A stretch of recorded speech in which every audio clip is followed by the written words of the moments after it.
गुरुदेव महेश्वरः गुरुरेव साक्षात् परब्रह्म तस्मै श्री गुरुवे नमः।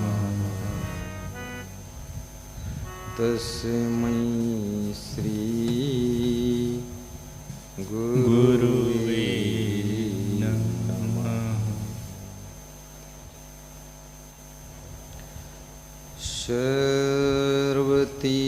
सर्वतीर्थमें औगापश्ये सम्प्राप्नोति फलं नरः।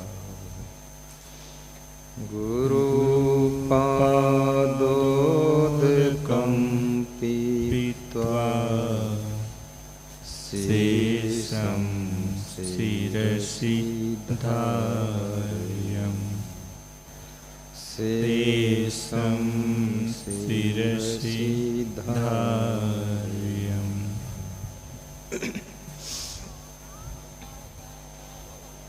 बंदहूँ गुरुपद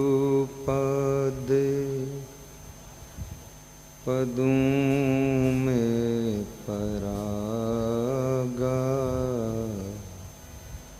सुरुचि सुबास सरस अनुरागा। बंदहूँ गुरुपद पदों में परागा। सुरुचि सुबास सरस अनुरागा। अमीय मूरिमय चूरन चारु। समन सकल भव रोजे परिवारु।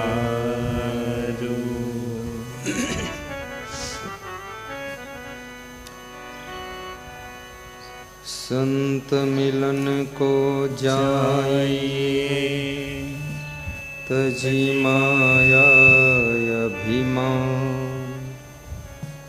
ज्यों ज्यों पग आगे धरे कोटिन यज्ञ समान। कोटिन यज्ञ समान।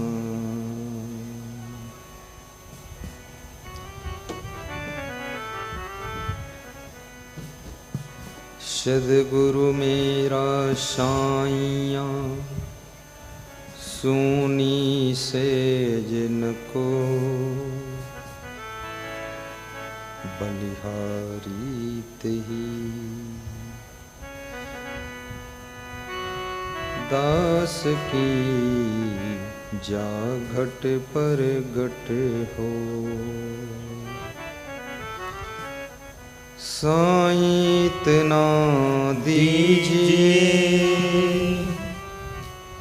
जाने कुटुंब समान। मैं भी भूखा ना रहूं साधु न भूखा जाए।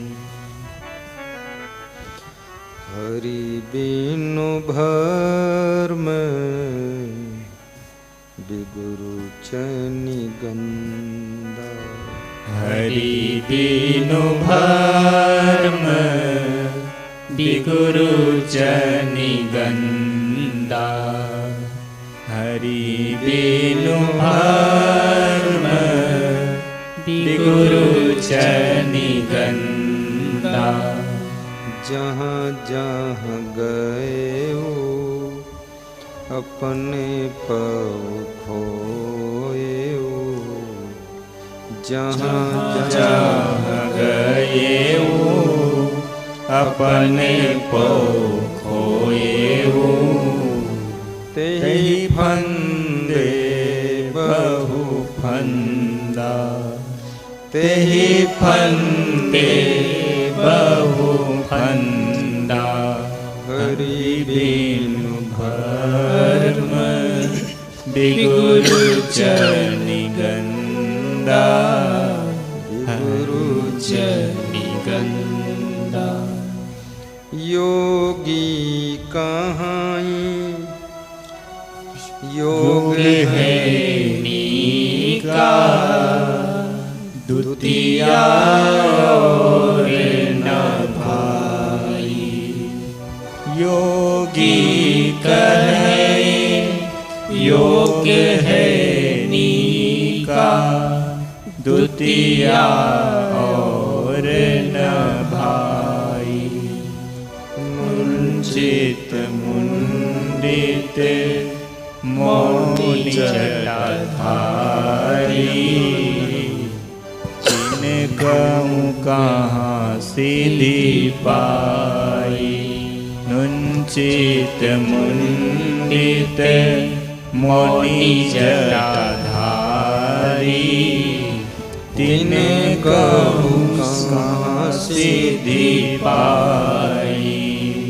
ज्ञानी गुणी शूर कविदाता। ज्ञानी गुणी सुर कविदाता। ये जो कहे बड़ हम ही, यहाँ से उपजे तहाँ समाने। छूटे गए सब तब ही। बाएं दाहिने तजूं विकारा। निज कई हरि पद कहिया।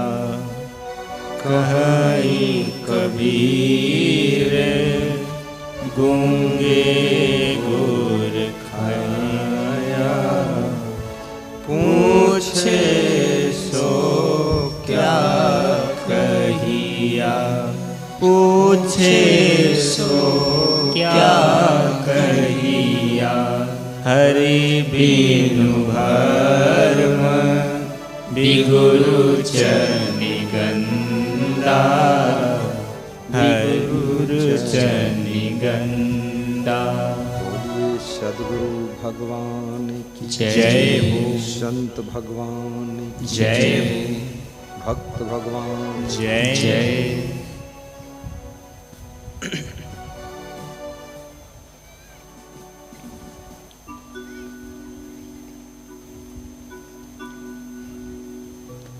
हिंदुस्तान की दिव्य भूमि उत्तर प्रदेश डिस्ट्रिक्ट एटा, ग्राम नगला चेतराम।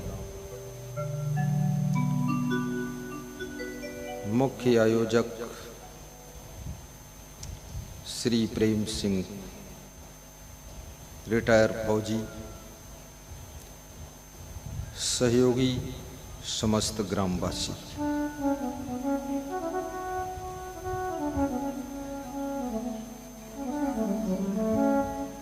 उनकी ओर से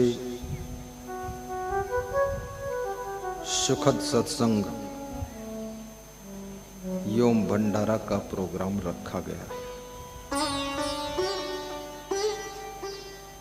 व्यास गादी उन्हें धन्यवाद देती है।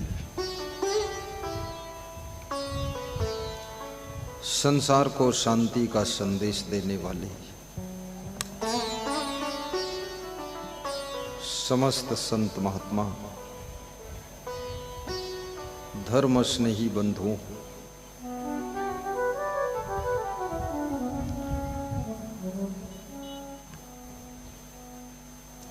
श्रद्धा मूर्ति माताओं बहनों तथा सबके प्रिय बच्चों एवं पुलिस जवानों, सेवा में तत्पर नवयुवक भक्त मंडल एवं श्वेत वस्त्र धारण करके महिलाओं की तरफ सेवा कर रही बहनें, दूर दूर से पधारी हुई मैनपुरी से जिला समाज कल्याण अधिकारी श्री शिशुपाल सिंह जी,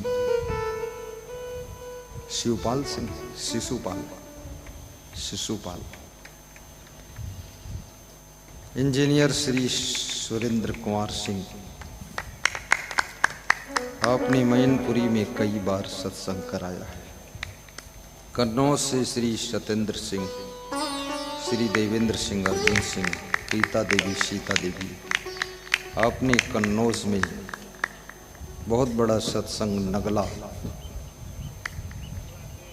नगला तेज में करवाया था। बैठिए।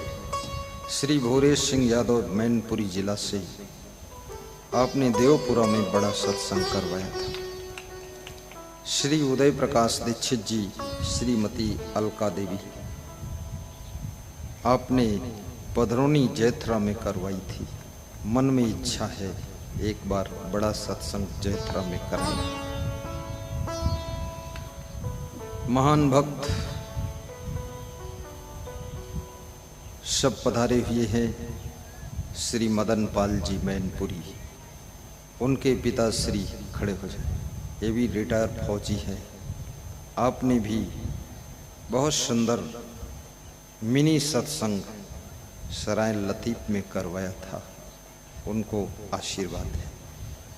उनके साथ में पधारी हुई प्रधान जी, जो कि आदर्श ग्राम सभा के प्रधान शासन द्वारा घोषित हुई है, फर्स्ट नंबर उनका आया है, उनको भी आशीर्वाद है। महान भक्त श्री अवधेश कुमार जी, इनको भी शुभकामना करता हूँ। इनकी भी बहुत बड़ी श्रद्धा है।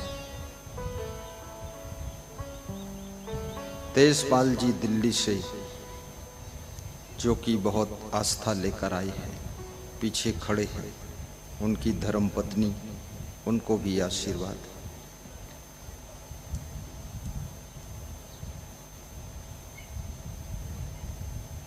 हमारे महान भक्त खड़े खड़े, आपकी इच्छा है मैं भी बड़ा प्रोग्राम रखूं।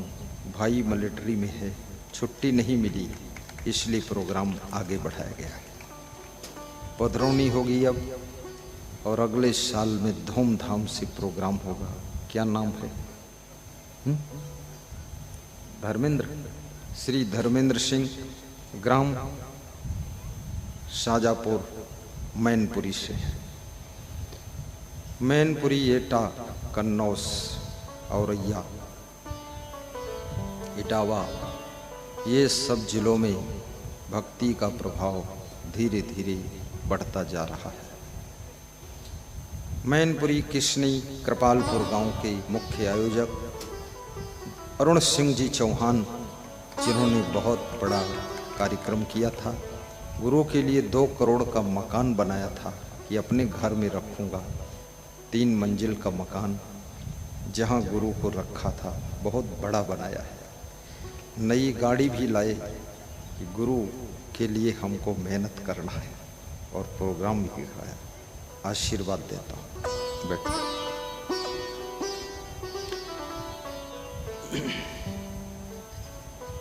साहिब बंदगी बोलिए। मंडप में अनेक पंथ के भक्त बैठे हुए हैं। बाबा जय गुरुदेव के शिष्यों को भी व्यास गादी आशीर्वाद देती है, और कबीर साहिब के भक्तों को भी हम शुभकामना करते हैं। राम को मानने वाले, कृष्ण को मानने वाले सबको धन्यवाद देता हूँ। मैं जानना चाहता हूँ इसमें कबीर से प्रभावित लोग कितने बैठे हैं जो कबीर को मानते हैं? जरा हाथ ऊंचा करके बताएं। वेरी गुड, बहुत लोग हैं। ऐसे कितने लोग हैं जो राम भगवान कृष्ण भगवान से भी प्रेम रखते हैं? वो भी हाथ उठाएं। वेरी गुड है। ऐसे कितने लोग हैं जो जय गुरुदेव के शिष्य हैं? वो हाथ उठाएं जिन्होंने जय गुरुदेव से गुरु मंत्र लिया है। Very good. ऐसे लोग कितने हैं जो किसी के नहीं हैं फिर भी आए हैं? हाथ उठाएं। हाँ, हैं 10-20 लोग जो किसी के नहीं। शाही पद। अब मुझे इजाज़त दीजिए कि सत्संग का शुभारंभ करूं।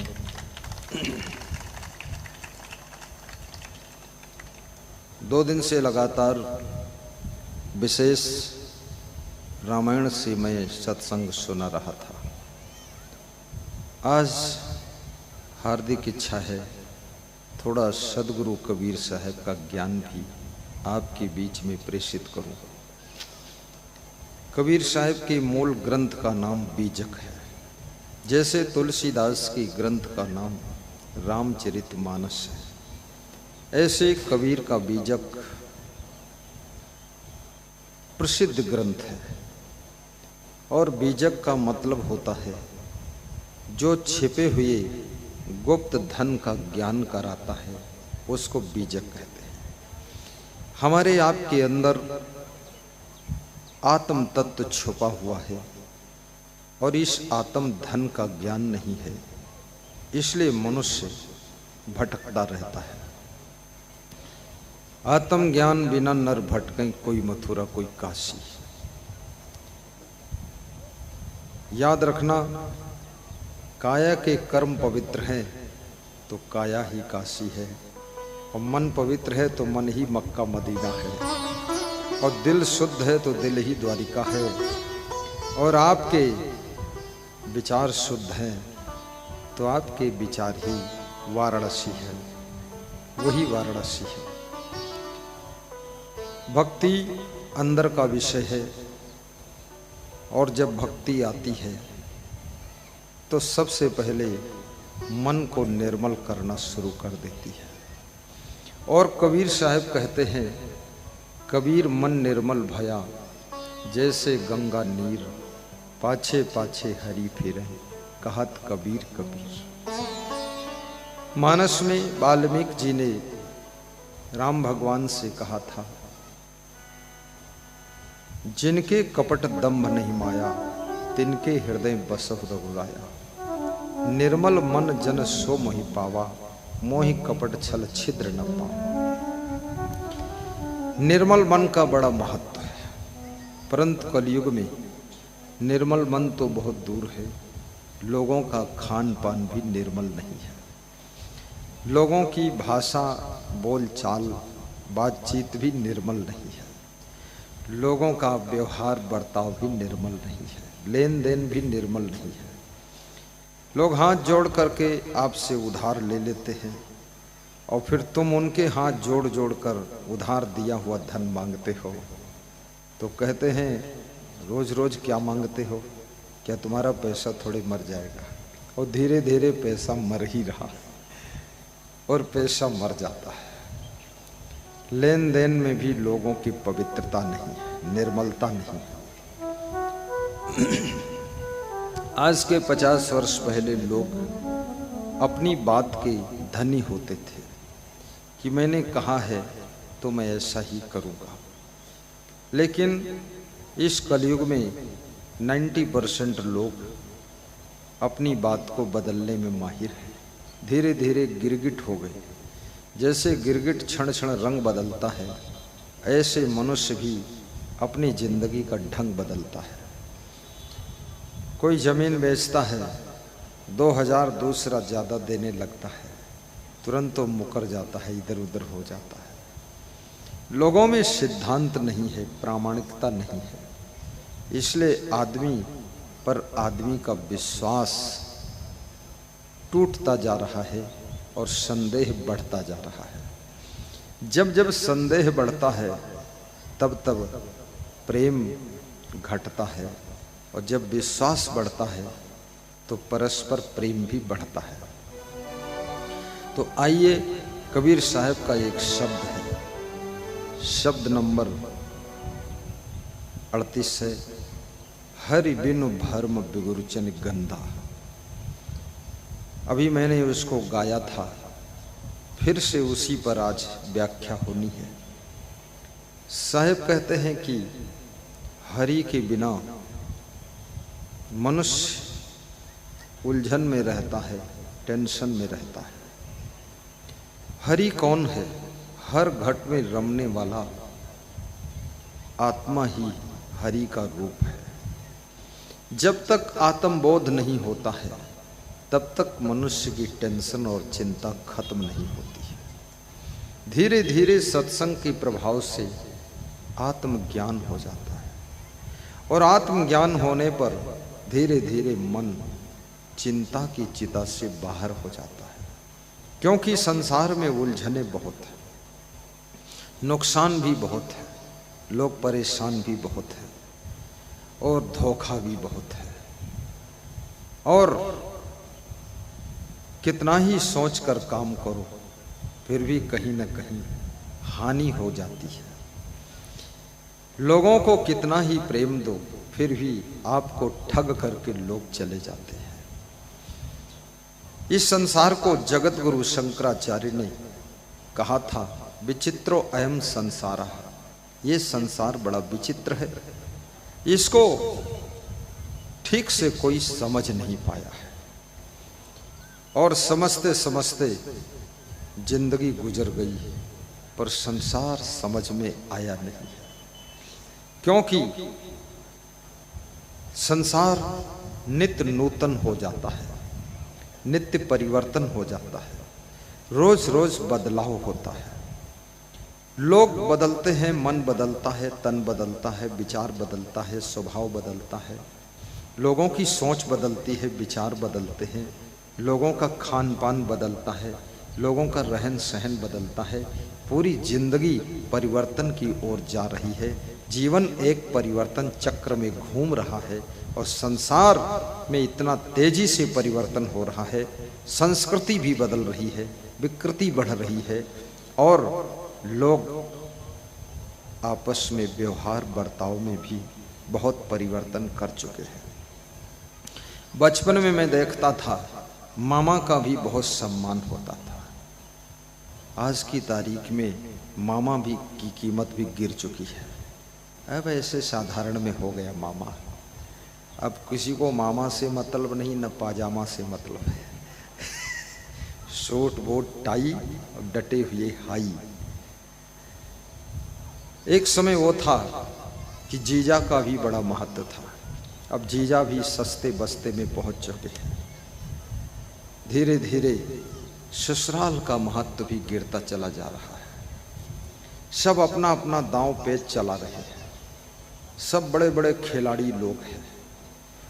और याद रखना, जितना परस्पर का प्रेम कम होता चला जाता है उतना ही मनुष्य के जीवन में सुख भी घटता चला जाता है। इसलिए कबीर साहब ने बहुत बड़ी बात कही थी, 2.5 अक्षर प्रेम का पढ़े सो पंडित हुए।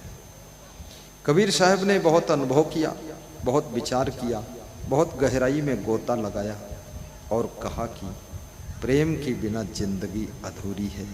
प्रेम के बिना जिंदगी में दुख ही दुख है। पति पत्नी जो प्रेम से रहते हैं उनको बहुत सुख एहसास होता है। जो पति पत्नी आपस में मिलकर के महाभारत का युद्ध लड़ते रहते हैं। महाभारत युद्ध भी कुछ ही समय में समाप्त हो गया था, लेकिन जो घर घर में महाभारत चल रही है, कितने घरों में तो 90 साल से चल रही महाभारत, न पति जीत रहा न पत्नी हार रही है, न बेटा जीत रहा न बाप हार रहा है, न सासू जीत रही न बहू हार रही, युद्ध बराबर जारी है। और ऐसी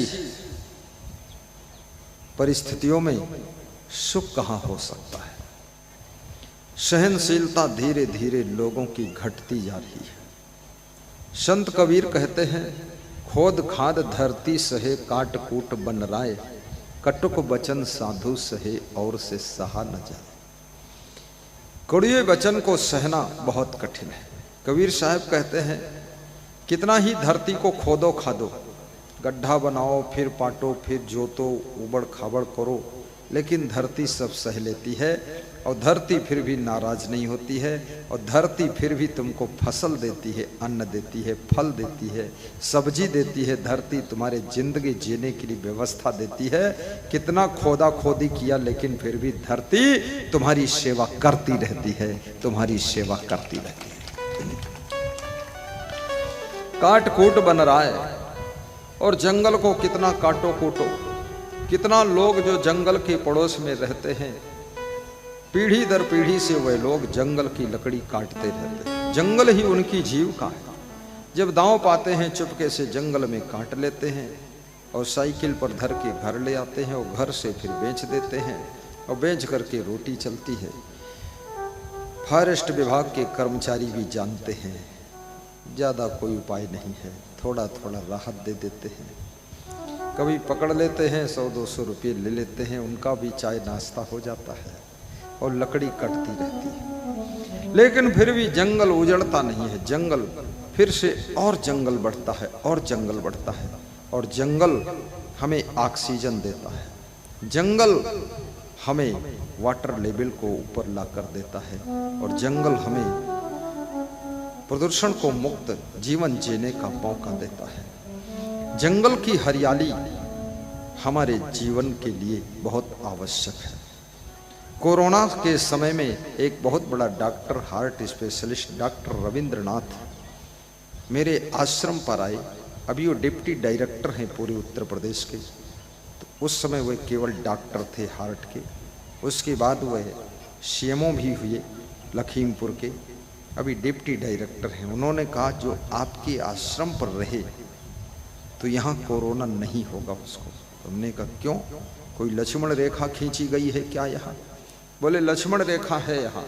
यहाँ इतने पेड़ हैं, इतने पौधे हैं, इतनी हरियाली है, इतना ऑक्सीजन है, क्योंकि ऑक्सीजन की कमी ही कोरोना का लक्षण है। यहाँ फुल ऑक्सीजन मिलती है। ऑक्सीजन से सिलेंडर से ले रहे हैं लोग ऑक्सीजन, यहाँ तो हर पेड़ बड़ा सिलेंडर बनकर ऑक्सीजन दे रहा है। यहाँ कोरोना की बीमारी का प्रभाव 90% होगा ही नहीं, इसलिए ऐसे पेड़ों का महत्व होता है। अपने घर के आसपास में वृक्ष भी लगाइए। घर की लंबाई चौड़ाई बहुत मत बढ़ाइए। घर को 5 मंजिल ऊंचा बनाइए।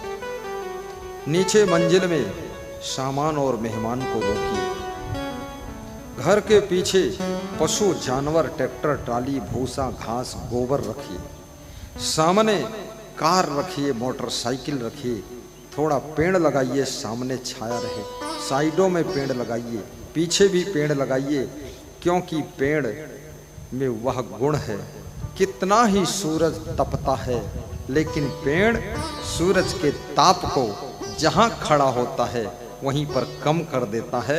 अगर 50 डिग्री पे सूरज अग्नि बरसा रहा है और पेड़ पौधे बगीचे हैं तो वहाँ वो अग्नि का प्रकोप केवल 25 डिग्री रह जाता है। इतना पेड़ों में गुण होता है। वृक्ष जब घटते हैं तो याद रखना जीवनी शक्ति घट जाती है। मैंने अपने गुरु से पूछा कि 101 वर्ष की लंबी उम्र आपको कैसे प्राप्त हुई? तो उन्होंने कहा मैं प्रकृति के साथ में जीवन जीता हूँ। सवेरे लगभग 5:30 बजे से लेकर और शाम को सूर्यास्त के आधा घंटे बाद तक 7-8 बजे तक वो बगीचे में ही रहते थे। खूब ऑक्सीजन मिलती थी।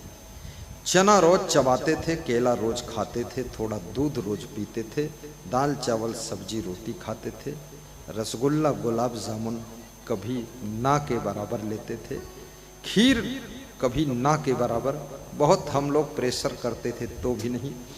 और अगर बरसात नहीं है, बहुत ठंडी नहीं है, तो छत पर खुले आकाश के नीचे सोते थे।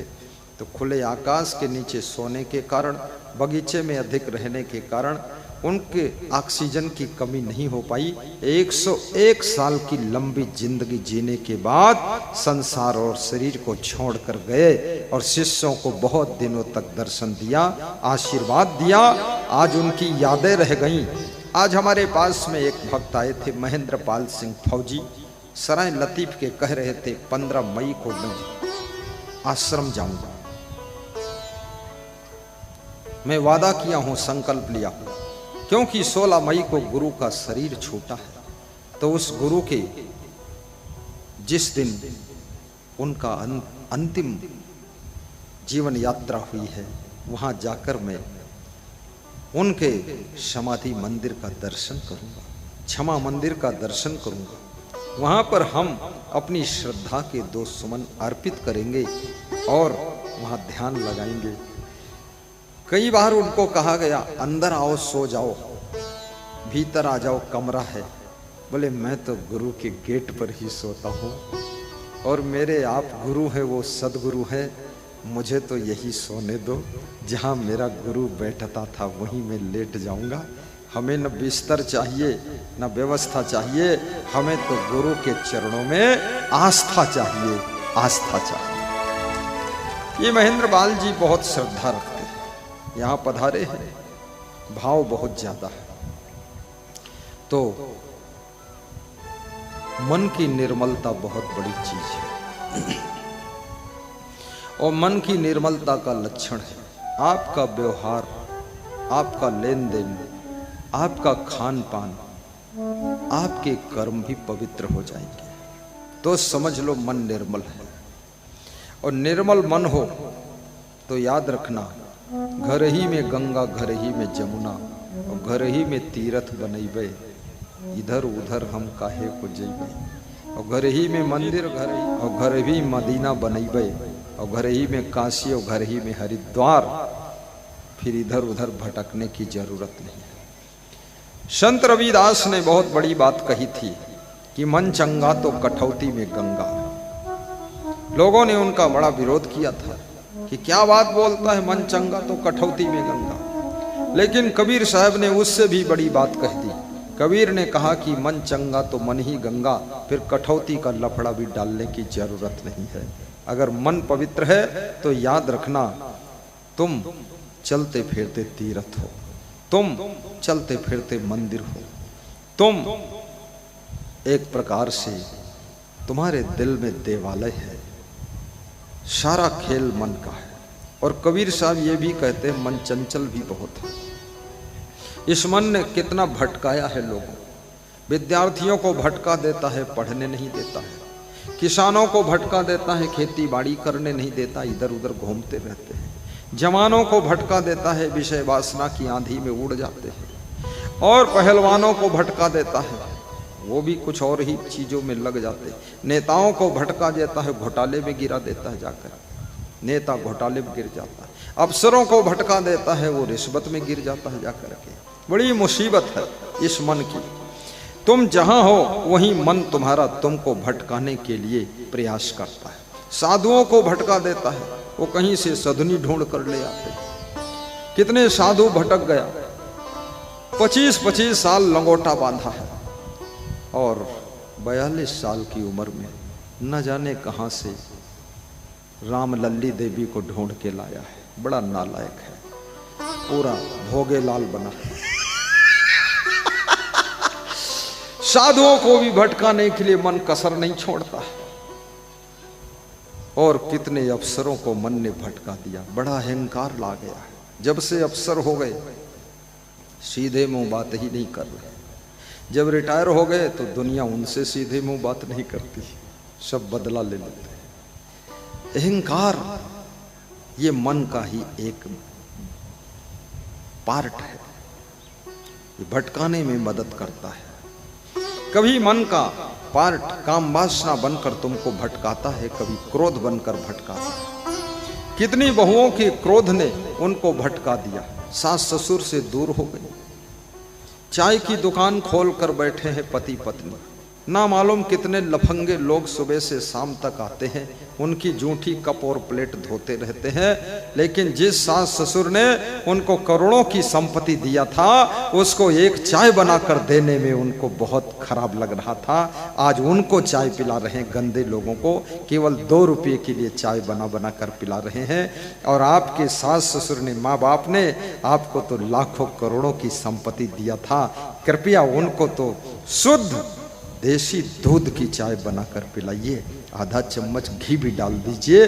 जिन्होंने सब कुछ दे दिया तुमको, घर दिया, मकान दिया, दुकान दिया, जमीन दिया, धन दिया, दौलत दिया, गाड़ी दिया, सब कर दिया, विवाह कर दिया, पढ़ा लिखा दिया, उनको चाय देने में तुमको तकलीफ हो रही है और केवल 2 रुपये के लिए दिन भर चाय बेचते रहते हो।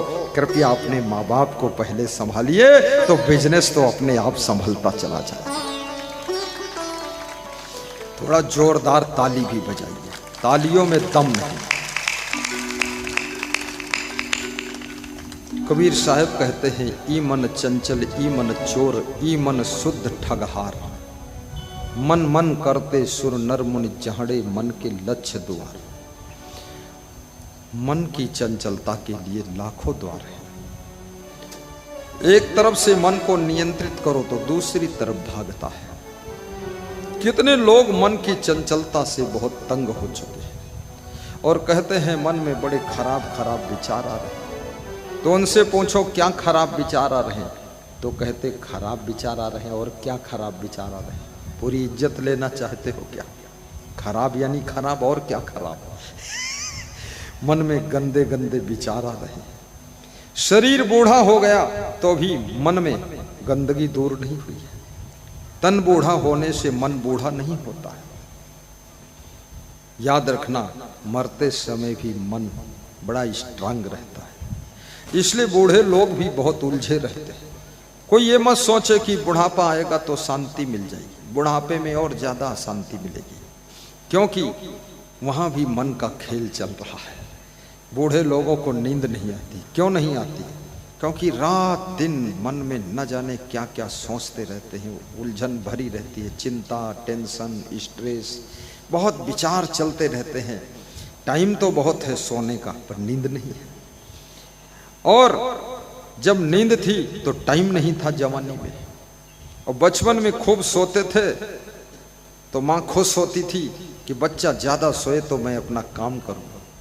और जवानी में जब नींद आती थी, तुम सोते थे तो माँ बाप धक्का मारते थे, कितना सोएगा तू, कुंभकर्ण बना बैठा है, सब बर्बाद करना है क्या। और जब टेंशन दिमाग में आ गई तो नींद भंग हो गई, तो पति पत्नी को समझा रहा है सो जाया करो।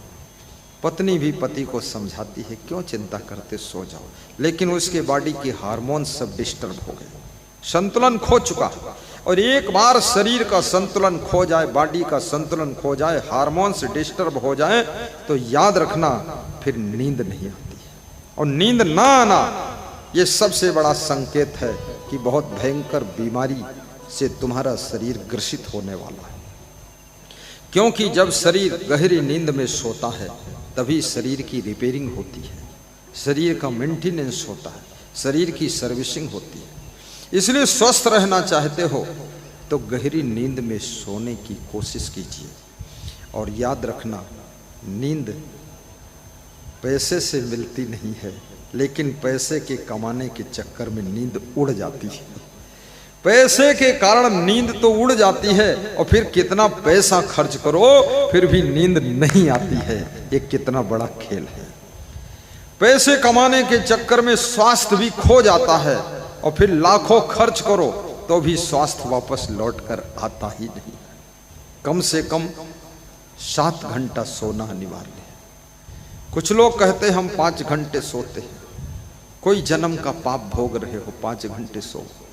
किसके लिए तुम इतना जाग रहे हो 19 घंटा? कौन तुमको धन्यवाद देने वाला है? किसके लिए इतना मर मिट रहे हो? 7 घंटे सोइए, और यदि अवसर मिल जाए तो 8 घंटे भी सोइए। फिर देखना, जो गहरी नींद के सुख से पार होता है वो व्यक्ति के मुखमंडल पर भी चमक आ जाती है। उस व्यक्ति का शरीर ताजगी एहसास करता है। और ये भी याद रखना, 24 घंटे भी न सो तो भी तीनों लोक के मालिक तुम त्रिलोकी नाथ बन नहीं सकते हो। 48 घंटे भी न सो फिर भी मुकेश अंबानी नहीं बन सकते हो।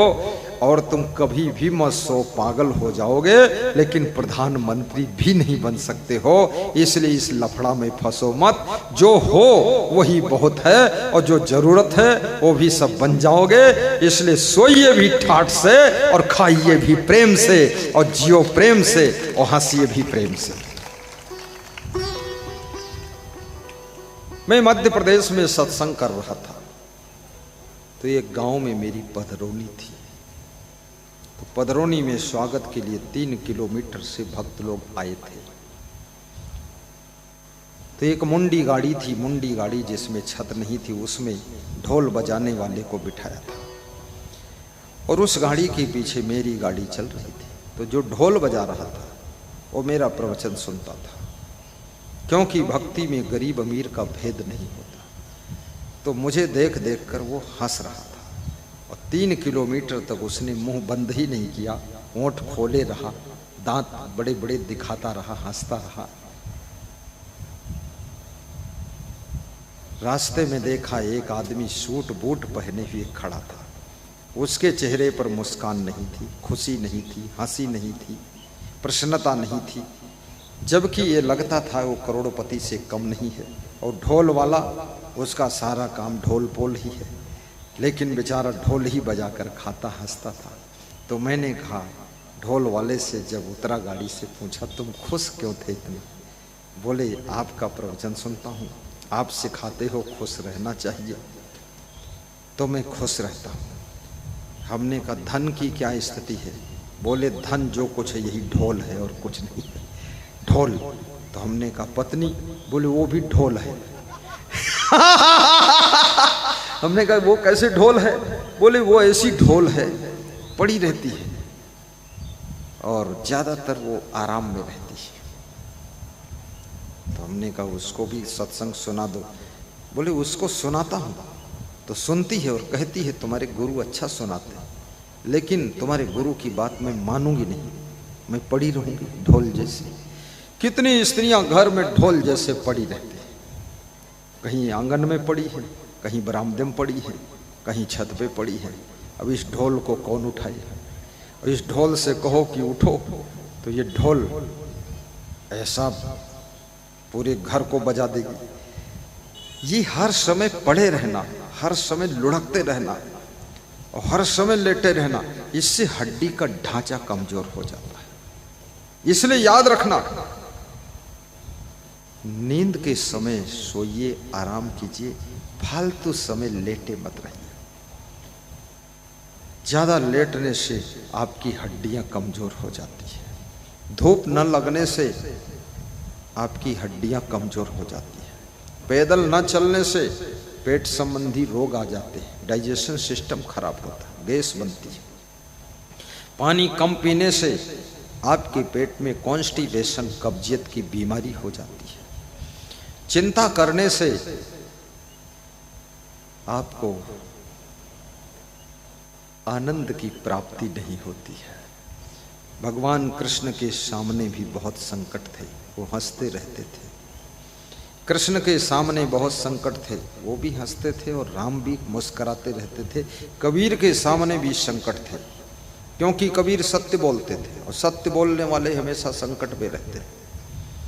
कबीर साहब को मुसलमान भी देखना नहीं चाहते थे, इसलिए एक भी मुसलमान कबीर का भक्त नहीं बना।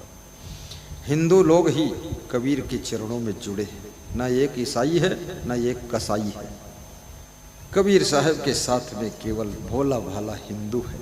हिंदू तो इतना कोमल है, और जहाँ देखता ठीक है वहाँ जुड़ जाता है। कबीर साहब की 52 कसनी हुई थी। कबीर साहब को बहुत कष्ट दिए गए। कबीर साहब को भी लोग मारने के लिए दौड़े, मारा कि नहीं मारा ये तो पता नहीं, पर कबीर साहब कहते हैं हमको मारने के लिए लोग दौड़े हैं। और कबीर साहब ने स्वीकार किया है इस बात को कि साच कहो तो मारन धावे, झूठे जगपतियाना, संतो देखत जग बौराना। हे संतो देखो संसार पूरा पागल है, बौरा गया है। सच कह दो तो लोग मारने दौड़ते हैं और झूठ कहो तो लोग विश्वास कर लेते हैं। और में से तो किसी ने कहा कि सच कहो ही मत, तो कबीर ने कहा कहे बिना मोहि रहा न जाए, कहूंगा जो तो फिर मार खाओ। बोले जो होगा देखा जाएगा। सच कहो तो सब जग खींचे, झूठ कहा न जाए। कबीर कहते झूठ कह नहीं पाऊंगा, और सच कहता हूं तो सारा जगत क्रोधित होता है, गुस्सा हो जाता है, लोग नाराज हो जाते हैं। सच कहो तो मारन धावे, सच कहो तो सब जग खींचे, झूठ कहा न जाई। कहें कबीर तेई भो दुखिया, जे झूठी राह चलाई। वो लोग भी दुखी हुए जिन्होंने झूठा ज्ञान बांटा है, और संसार में ढोंगी, झूठे, पाखंडी गुरु बहुत से। ऐसा ऐसा गुरु भरा हुआ है ढोंगी, ज्ञान ध्यान कुछ भी नहीं, आडंबर की बात बताता है। कबीर साहब कहते हैं आंख न मूंदो, कान न रूंधो, काया कष्ट न धारो, खुले नयन हंसी हंस पहचानो, सुंदर रूप निहारो, संतो सहज समाधि बनी। कबीर साहब ने हंसने के लिए छूट दिया है। अब कबीर पंथी हंसे न हंसे, लेकिन कबीर कहते हंसी हंस, हंसी हंस पहचानो, सुंदर रूप निहारो। जो सुंदर रूप कौन है? सत्यम शिवम सुंदरम, तुम्हारा स्वरूप तुम्हारी आत्मा है। इससे सुंदर और क्या है? इससे सत्य क्या है? और इससे ज्यादा शिव अविनाशी क्या है? शिवम माने होता अविनाशी है, वो शिवम है। सुंदर माने जिसमें कभी मैल व्याप्त नहीं होता है, मलिनता कलमस्ता आती नहीं है, वो सबसे सुंदर है। और जिसमें सत्य के अलावा झूठ प्रविष्ट नहीं होता है, वो सत्य स्वरूप आत्मा। याद रखना, ये आत्मा की ही लक्षण है। सत्यम भी है, शिवम भी है, सुंदर भी है। और जो सत्यम शिवम सुंदर है, उसको अगर समझ ना सके तो तुम्हारी जिंदगी कैसे सुंदर बनेगी और जिंदगी कैसे सुखद हो सकेगी। इसलिए सत्य स्वरूप आत्मा को पहचानिए। ये आत्मा अजर है, अमर है, अविनाशी है, अखंड है, निर्विकार है। और ये आत्मा कभी मरता नहीं है। शरीर मरता है, शरीर जन्मता है, शरीर बीमार होता है, शरीर स्वस्थ होता है। आत्मा को न बीमारी आती है, न आत्मा कभी मृत्यु को प्राप्त होता है। ऐसे परम पवित्र चैतन्य स्वरूप ज्ञान स्वरूप आत्मा को पहचानो। आत्म ज्ञान बिना नर भटके, कोई मथुरा कोई काशी। लोगों को ज्ञान नहीं है कि मैं कौन हूं। गुजराती भाषा में कहते हैं हूं कौन छू। जिसको तुम मैं कहते हो उसको गुजराती भाषा में हूं कहते हैं। हूं माने मैं। इंग्लिश में कहते हु एम आई, मैं कौन हूं। लोगों को ज्ञान नहीं कि मैं कौन हूं। एक स्त्री से पूछो तुम कौन हो, कहती मैं स्त्री हूं। फिर पूछो तुम कौन हो, तो बोलती है मैं डॉक्टर हूं। फिर पूछो, फिर से बताओ तुम कौन हो, तो बोलती है मैं उनकी बेटी हूं। लेकिन कभी नहीं कहती है कि मैं शुद्ध स्वरूप आत्मा हूं। अपनी आत्मा को पहचानिए। आज जिनको स्त्री का शरीर मिला है, अगले जन्म में उनको पुरुष का शरीर भी मिल सकता है। और जो पुरुष के शरीर में बैठे हैं, ये अगले जन्म में स्त्री का शरीर प्राप्त करके साड़ी पहनकर भी बैठ सकते हैं। इसलिए पुरुषों को स्त्रियों को तंग नहीं करना चाहिए, अन्यथा बदला लेने के लिए तुम्हारी स्त्री पुरुष बनकर आएगी और तुम्हारा पति बनेगी, और तुम पत्नी बनकर लहंगा हिलाते रहोगे, तब ठोकाई तुम्हारी शुरू होगी। सावधान रहना चाहिए। सबको आशीर्वाद दिया जाता है, सबके लिए शुभकामना की जाती है।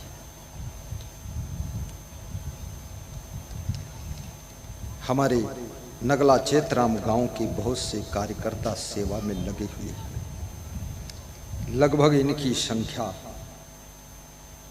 45 के करीब लिस्ट बनकर आई है। ये निस्वार्थ सेवा कर रहे नवयुवक बच्चे। हम लोग कुर्सियों पर बैठते हैं, सोफा पर बैठते हैं, लेकिन ये बच्चे और ये सफ़ेद ड्रेस में बेटियां, ये खड़े रहते हैं 2-2, 3-3 घंटे। सबको बिठाने का काम, पानी पिलाने का काम, और कुर्सी कम पड़े तो और बढ़ाने का काम। और पीछे बहुत बड़ा भंडारा की तैयारी है, जैसे कोई बारात में तैयारी होती है। वैसा ही पर्दा लगा। मैं पीछे गया था, देख कर आ गया। व्यास गादी पे आना था, नहीं तो वहाँ झांक के आता बना क्या क्या है। पर इधर जल्दी आना था तो मैं लौट आया। लेकिन कल मुझे पता चला है 2 सब्जी बनी है और खीर है और पूड़ी है और क्या है, रायता। रायता देखो भूल जाता, लोग कल सब सुन चुके हैं, याद है। अगर रायता नहीं मिला तो पंडाल भर में रायता फैलाएंगे कि कल से परसों से बोल रहे हो रायता रायता, वहाँ रायता नहीं है। प्रेम सिंह दया रखना, रायता बनवा देना। बन गया है, बना है रायता। और गर्मियों में रायता खाना चाहिए क्योंकि रायता बहुत सर्द होता, बहुत ठंडा होता है, गर्मी से लड़ने की सामर्थ्य बॉडी के अंदर पैदा करता है। इसलिए गर्मियों में रायता जरूर खाना चाहिए, ठंडी में रायता बंद कर देना चाहिए। और खीर तो कभी भी खाइए, सब सेट हो जाता है।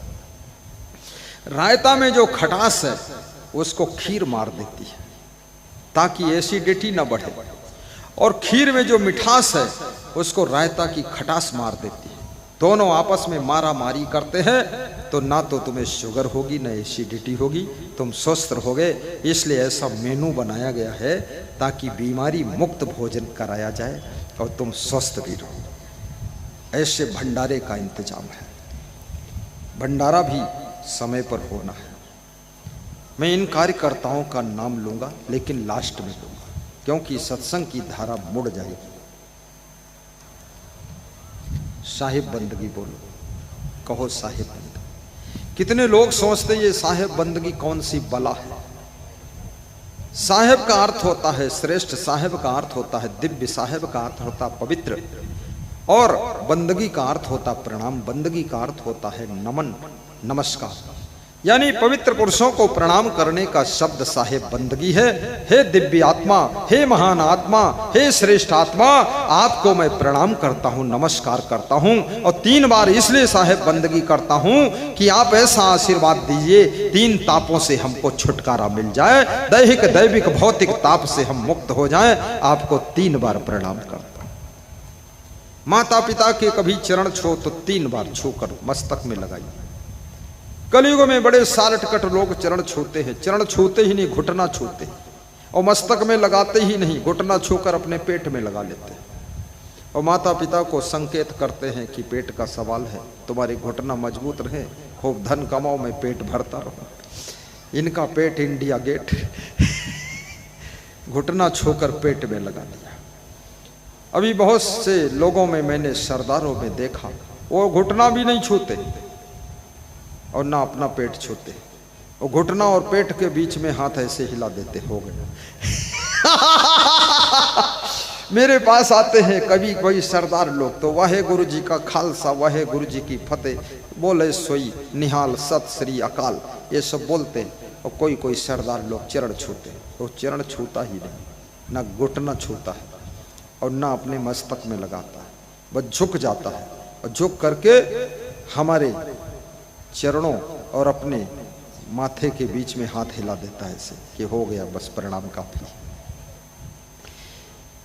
एक समय वो था, भारत देश में दंडवत प्रणाम का महत्व था। दंडवत प्रणाम, हमारे साथ में कुछ संत हैं वो दंडवत प्रणाम करते हैं।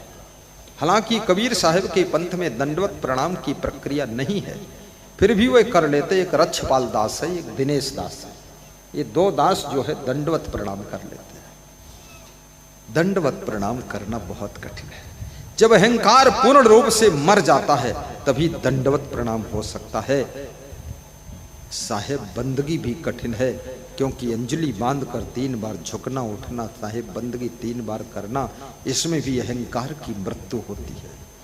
हाथ जोड़ना भी बहुत कठिन है, हाथ जोड़कर नमस्कार करना भी बहुत कठिन है क्योंकि हाथ जोड़ने से आपके अहंकार की मृत्यु होने लग जाती है। पैर छूना भी बहुत कठिन है।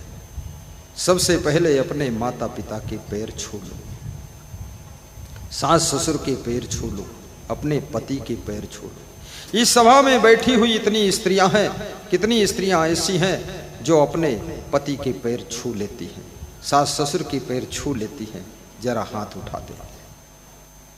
लगभग 50% स्त्रियां हैं और 50% तो लगता है उल्टा हो रहा होगा, उनकी सासू उनके पाँव न छूती हो। कितनी सासें अपनी बहुओं से हाथ जोड़ती कि माफ करना, कहीं कोर्ट न पहुंचा देना, जेल में न पहुंचा देना।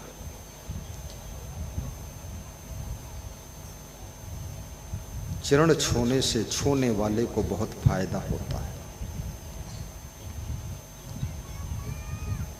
नम्रता आती है, प्रेम बढ़ता है, अहंकार मरता है, रिश्ते मजबूत होते हैं। जिनको सम्मान देते हो उनका दिल तुम्हारे लिए न्यौछावर हो जाता है। इसलिए याद रखना, ये देश विदेश से कितने ही कनेक्शन हो जाए, लेकिन अपने रिलेशन को अहंकार के कारण बिगाड़ने की कोशिश मत करना। आज पूरा विश्व एक साथ जुड़ चुका है। मोबाइल के माध्यम से विश्व की खबरें आपको मिलती हैं, विश्व के बारे में सब देखने जानने सुनने को मिलता है। विश्व की संस्कृति विकृति भी आपको सब दिख रही है मोबाइल में। और विश्व में घूमने के भी चांस हैं। 50 देश ऐसे हैं जहां कोई परमिशन की जरूरत नहीं, जाइए घूमिए चले आइए, करोड़ों रुपया वहां फूंक करके आ जाइए। और किसी देश में भी घूमो कुछ है नहीं, ये भी मैं आपको बताए देता हूँ। सब ऐसा ही मामला है जैसा यहाँ है। तुम चाहे जहाँ चले जाओ, ठन ठन गोपाल बनकर वापस लौटाओगे। इसलिए पैसे बर्बाद मत करिए। न थाईलैंड, न हॉलैंड, न पोलैंड, न न्यूजीलैंड, न इंग्लैंड, केवल अपना घर ही और ज़मीन अपनी जो है वही लैंड देख लो, बस उतनी ठीक है। फालतू घूमने की जरूरत नहीं, चक्कर काटने की जरूरत नहीं है, कुछ मिलने वाला है नहीं। बिना उद्देश्य के अपने कारोबार को छोड़कर, घर बार को छोड़कर जाना नहीं चाहिए। बहुत बड़ा उद्देश्य हो, कहीं सत्संग मिल रहा, ज्ञान मिल रहा, गुरु का दर्शन मिल रहा, आशीर्वाद मिल रहा, तो अपने घर के कामों को बंद करके भी चले जाना चाहिए। लेकिन फालतू घूमने की आदत को आज से बंद कर दीजिए, ताकि जिंदगी में दुख आना भी बंद हो जाए। कितने लोग साईं बाबा के दर्शन करने बहुत जाते हैं। ना राम भगवान के मंदिर में इनको कुछ मिला, न कृष्ण के मंदिर में मिला, न कबीर से मिला, न महावीर से मिला। अब साईं बाबा के यहाँ खड़े हैं, हाथ जोड़कर कहते हैं साईं इतना दे दो जामे कुटुंब समाए। तो साईं बाबा भी सोचता है कि मैं खुद ही भिखमंगा रहा हूँ, तेरे को क्या दूंगा। साईं बाबा के पास गए फालतू। और जबकि कबीर कहते हैं तेरा साईं तुझ में जाग सके तो जाग, ज्यों तिल माही तेल है चकमक माही आग। कबीर कहते हैं तुम्हारा साईं तो तुम्हारे अंदर छिपा हुआ है, जागो तो जरा मोह की नींद से जागो, अहंकार की नींद से जागो, लोभ की नींद से जागो, माया की नींद से जागो, अज्ञानता की नींद से जागो। और जाग करके भीतर की आंखें, जो विवेक की आंखें हैं, ज्ञान की आंखें, उनको खोलो तो तुम्हारा साईं तुम्हारे भीतर ही बैठा है। उसको जिस दिन पहचान लोगे वही आत्म ज्ञान हो जाएगा। फिर शिरडी में भटकने की जरूरत नहीं है, फिर शिरडी बनने की जरूरत नहीं है। तुम्हारा साईं तुम्हारे भीतर है। बोलिए सद्गुरुदेव की जय। ज्यों तिल माही तेल है, गा दो, चकमक माहिया तेरा साईं तुझ में जाग सके तो जाग, तेरा साईं तुझ में जाग सके तो जाग। चंदन सबको लगे रहा, श्रद्धा भक्ति महान, तिलक लगाओ प्रेम से, थाल में करो कुछ दान। खाली तिलक मत लगवा लेना, चुप पे बैठे रहो। थाल में, तिलक की थाल में दान दक्षिणा भी देना चाहिए। कीला बहुत सा गया, सोचें संत तमाम, भक्त सभी हैं देखते, प्रसाद बटेगा महान। केला बटेगा आज, लेकिन कहाँ बटेगा, कब बटेगा, कैसे बटेगा ये पता नहीं, पर बटेगा। और किसको मिलेगा किसको नहीं मिलेगा ये भी पता नहीं, पर मिलेगा और किसी को नहीं भी मिलेगा और बटेगा। पर अभी नहीं बटेगा, कभी बटेगा, जब बटेगा तब बटेगा, परंतु गुरु की आज्ञा से बटेगा। क्योंकि आज नगला तेज, नगला तेज वाले 5 टोकरी केला लाए, कुछ और माता बहन केला लाई। गुरु वैद्य और ज्योतिषी देव मित्र बड़राज, इन्हीं भेंट बिनु जो मिले होय न पूर्ण काज। इन्हीं भेंट बिनु जो मिले होय न पूर्ण काज। गुरु का दर्शन जब करो उनको भेंट चढ़ाना चाहिए, दक्षिणा देना चाहिए, दान देना चाहिए, वस्त्र देना चाहिए, फल देना चाहिए, फूल माला अर्पित करना चाहिए। ज्योतिषी है, कोई बहुत बड़ा व्यक्ति है, राजा है, महाराजा है, प्रधानमंत्री है, उसको भी गुलदस्ता फूल कुछ देना चाहिए। कोई देवता के मंदिर में जाते हो, कुछ फूल वूल ले जाओ, खाली हाथ वहां खड़े हुआ कबड्डी खेलने गए हो, थोड़ा ले लेना चाहिए। जो लोग बेच रहे हैं दोना में फूल, थोड़ा उनको भी 2 रुपये मिल जाएंगे। गरीब लोग बेचारे बैठे हैं वहां, खरीद लो। सत्संग रूपी तीर्थ में डुबकी लगा लो। सत्संग को कबीर साहब ने तीर्थ का स्थान दिया। तुलसीदास भी कहते हैं सत्संग सब तीर्थों का राजा है। सत्संग को तुलसीदास ने प्रयागराज कहा। और सत्संग कथा भागवत में थोड़ा अंतर होता है। कथा भागवत में किसी भगवान का गुणगान होता है और सत्संग में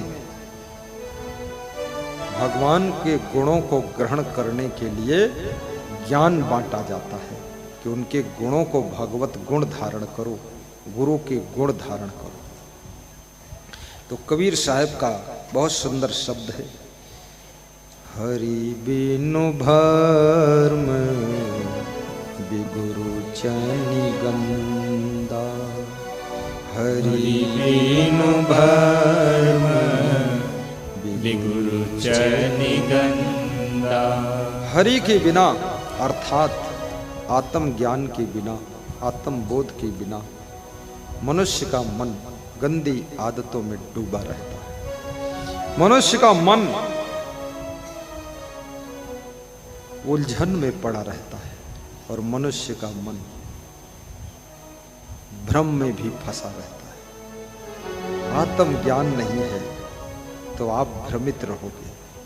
आप भूत प्रेत चुड़ैल मरही मसान नटवीर खबीस जिंद परिंद ओझा बैगा नाउत जंतर मंतर तंत्र टोना टंबर जादू साढ़े साती सनीसर मंगल टेढ़ा सीधा सकुन अपसकुन लफड़म लफड़ा सब खूब मानते रहोगे।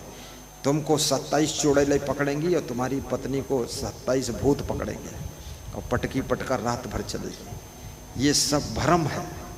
भरम बढ़ाती हूँ लोक में, कबीर की साखी है। भरम बढ़ाती हूँ लोक में, भरम बढ़ा सब ठाऊं। कहीं कबीर कस बाची हो, तुम बसो भरम के गाँव। कहीं कबीर कस बाची हो, तुम बसो भरम के गाँव। कितना भ्रम है संसार में, बहुत अज्ञान छाया हुआ है। भ्रमि भ्रमि कबीरा फिरे उदास, तीर्थ बड़ा की तीर्थ कलास।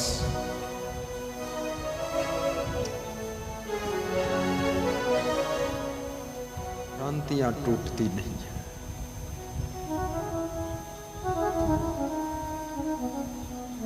भूत प्रेत का भ्रम, जिंद बाबा का भ्रम। कितने लोग नीम के पेड़ पर जिंद बाबा मानते हैं। कि इस नीम के पेड़ पर जिंद बाबा रहते। कौन है जिंद बाबा? तुम नहीं हो क्या जिंद बाबा? तुम कोई मुर्दा बाबा हो? असली तो तुम ही जिंदा बाबा हो, जिंद हो। और जो मर गए उनको जिंद कहते हो, जो जिंदा हो तुम अपने मुर्दा कहते हो। मेरे गांव में जहां मेरा जन्म स्थान था, एक आदमी भागता हुआ खेत तरफ से आया शाम को और बोला कि हमने साक्षात जिंद को देखा है। नीम के पेड़ पर चढ़ रहा था और मुझको देखकर उतर कर मुझे रपटाया, तो भाग कर बचा। तो मैं बचपन से ही भूत प्रेत वगैरह मानता भी नहीं था, होते भी नहीं। तो मैंने कहा जरा तो पेड़ पर चढ़ा होगा देख लेता हूँ। तो वहाँ मैं गया, 5-6 लोग गए, हम लोग डंडा लेकर। अगर जिंद होगा तो पिटाई करेंगे उसकी। तो वहाँ देखा एक साधु था, कबीरपंथी साधु। वो लौकी की तोमड़ी का कमंडल पकड़े था और उस नीम के पेड़ पर चढ़ करके जिंद बाबा को लोग लंगोटा उस पर बांध देते थे, दान करते थे। तो वो सब लंगोटा खोल के गठरी बांध के ले जाने का प्रयास कर रहा था। उसका नाम था डौली बाबा, डौली। वो डौल में रहता था, जुगाड़ में। तो मैंने कहा डौली बाबा तुम हो ऊपर? बोले हाँ, आधा घंटा हो गया है। तो हमने कहा एक आदमी कह रहा था जिंद बाबा चढ़ रहे थे पेड़ पर। बोले मैं ही था, पर उसको रपटा दिया, डरवा दिया तो भाग गया। अब सब लंगोटा खोल के ले जाऊंगा, 2-4 साल पहनूंगा। बोलता था मैं लंगोटा वंगोटा सिलाता नहीं हूँ, टेलर वोलर के यहाँ लोग टांग जाते उसी में से उतार ले जाता। तो हमने कहा लोग तो सोचते जिंद बाबा रहते नीम के पेड़ पर। बोले जिंद न परिंद कोई कुछ नहीं है, सब लंगोटा हम ले जाते हैं। और वो लंगोटा लेकर चला गया। उसको मैं पहले से भी पहचानता था, क्योंकि हमको भी महात्मा बनना था बाबा, तो बाबा लोगों से हम प्रेम रखते थे। अब ये भूत प्रेत कुछ होता ही नहीं। संत कबीर का यही सच्चा ज्ञान है कि जो पहले प्रधान था और अब प्रधान नहीं, उसको कहते भूतपूर्व प्रधान। भूतपूर्व प्रधान का मतलब यह नहीं कि भूत प्रेत हो गया है। भूतपूर्व शब्द कहते कहते अपभ्रंश हो गया और भूतपूर्व को लोगों ने भूत प्रेत मान लिया। वो प्रधान कोई भूत प्रेत हो गया। जो आदमी पहले था और अब नहीं है, मर चुका है, संसार छोड़कर जा चुका है, उसको भूतपूर्व कहते थे। अब लोग उसको भूत प्रेत कहने लगे। उसमें भूत प्रेत क्या हो गया? और भूत का इंग्लिश में भूत को पास्ट कहते हैं। पास्ट का मतलब होता अतीत, अतीत का मतलब होता व्यतीत, व्यतीत का मतलब होता है बीता हुआ, और बीता हुआ का मतलब जो समय निकल गया है उसको हम भूतकाल कहते हैं। जो आदमी पहले था लेकिन अब नहीं, चला गया दुनिया छोड़ करके, उसको हम भूतपूर्व कहते हैं। लेकिन लोगों ने भूत प्रेत मान लिया और स्त्रियों को मान लिया कि ये मर के चुड़ैल बन जाती है। कितना लोग डरता है, मरघट की तरफ जाने में डरता है। और सबके घर के मुर्दे मरघट में आराम से चले गए और दफन हो गए, और सब घर ही के लोग वहाँ हैं मरघट में, और फिर भी लोग डरते हैं मरघट में जाने में। और जाना सबको आखिरी में मरघट में ही है। और जिंदा में डरते हैं, मर के वहीं जाकर बसते हैं, वहीं रहते हैं। तो सब भूतों में ही रहना पड़ेगा मरने के बाद। तो जिंदा में ही एक रात वहीं शमशान घाट में रह लो ना। पूरे परिवार के साथ जाइए, वहीं खीर पूड़ी बनाइए, खाइए। वहाँ कोई भूत प्रेत है ही नहीं, ना कोई चुड़ैल है, ना मरही है, ना मसान है। वहाँ तो मूर्खता है और कुछ नहीं है। गंदगी है, हड्डी गुड्डी पड़ी है और सड़न है, बदबू है, कफन उफन पड़ा है, और कुछ भी नहीं है। ना कोई तुम्हें भूत पकड़ने वाला है, ना कोई चुड़ैल पकड़ने वाली है। ये केवल अंधविश्वास और आडंबर का खेल है, ठगों का खेल है। ठग लोगों ने ये जाल फैलाया, इसलिए इसके चक्कर में कभी पड़ना मत। हनुमान चालीसा में भी चौपाई लिख दी गई, भूत पिशाच निकट नहीं आवे, महावीर जब नाम सुनावे। कमाल है, सिद्ध कर दिया कि भूत पिशाच है और महावीर का नाम सुना दो। और कितने लोगों का नाम खुद ही महावीर है। अब वो अपने ही नाम सुनाते हैं फिर भी भूत पिशाच से डरते हैं। कोई भूत पिशाच होता ही नहीं है। आज से झंझट में पड़ना मत। ये टोना टंबर तो नहीं टोना, ये भी सब आडंबर ही है। कौन टोना? अगर टोना सच होता तो अपने देश के सारे टोनहा और टोनही को इकट्ठा करके और सबको बोल देते कि टोना मार दो पाकिस्तान की और आतंकवादी सब खत्म हो जाए। उधर मारो टोना, सबका कलेजा कट कट कर गिर जाए, पेट से खून गिरे, सब मर जाए। एक भी टोना टोनही टोनहा कहाँ गया है? कोई नहीं चलाता है। कितना साधु भी आडंबर बहुत फैलाता है, बहुत बोलता है इधर उधर। देखिए याद रखना, भविष्य को तो कोई जानता ही नहीं है। भविष्य की चिंता मत करिए, वर्तमान में अच्छा कार्य कीजिए। भूतकाल जो बीत गया है उससे सीख लीजिए और भविष्य काल जो आने वाला है, जैसा तुम्हारा वर्तमान होगा वैसा भविष्य भी तुम्हारा निपट जाएगा। भविष्य की चिंता छोड़ो, वर्तमान में अच्छी जिंदगी जियो और भूतकाल में जो हुआ सो हुआ। हाय बुआ, गुरुजी की दुआ, उड़ गया सुआ, जो हुआ सो हुआ, झंझट छोड़ो। थोड़ा तुम लोग हंसते भी नहीं, पता नहीं कहाँ फंसते हो। थोड़ा जोर से हंसा करो। सत्संग में हर महात्मा हंसने की छूट भी नहीं देता। ना ना, बड़ा सीरियस सत्संग होता लोगों का। ऐसे सीरियस होता है शाम तक हॉस्पिटल में भर्ती हो जाओगे। मैं सीरियस फीरियस करता ही नहीं। हंसना और हंसाना मेरे सत्संग का लक्ष्य है, क्योंकि लोगों ने हंसना भूल चुके हैं। लोग जिंदगी में मुंह ऐंठ ऐंठ कर बैठना सीख चुके हैं लोग। अब हंसना फिर से सीखना है आपको। बचपन जैसी हंसी आ जाए और जवानी जैसी शक्ति आपके अंदर बुढ़ापे में भी रहे, तो याद रखना जिंदगी में कभी दुख तुम्हारे निकट नहीं आएगा। हमेशा खुशी में जिंदगी गुजर जाएगी। हंसते रहो ये जिंदगी बेकार न हो जाए, बेकार न हो जाए। हंसते रहो ये जिंदगी बेकार न हो जाए, बेकार न हो जाए। सपने में किसी जीव का, सपने में किसी जीव का अपकार न हो जाए। हंसते रहो ये जिंदगी बेकार न हो जाए, बेकार न हो जाए। हंसते रहो ये जिंदगी बेकार न हो जाए, बेकार न हो जाए।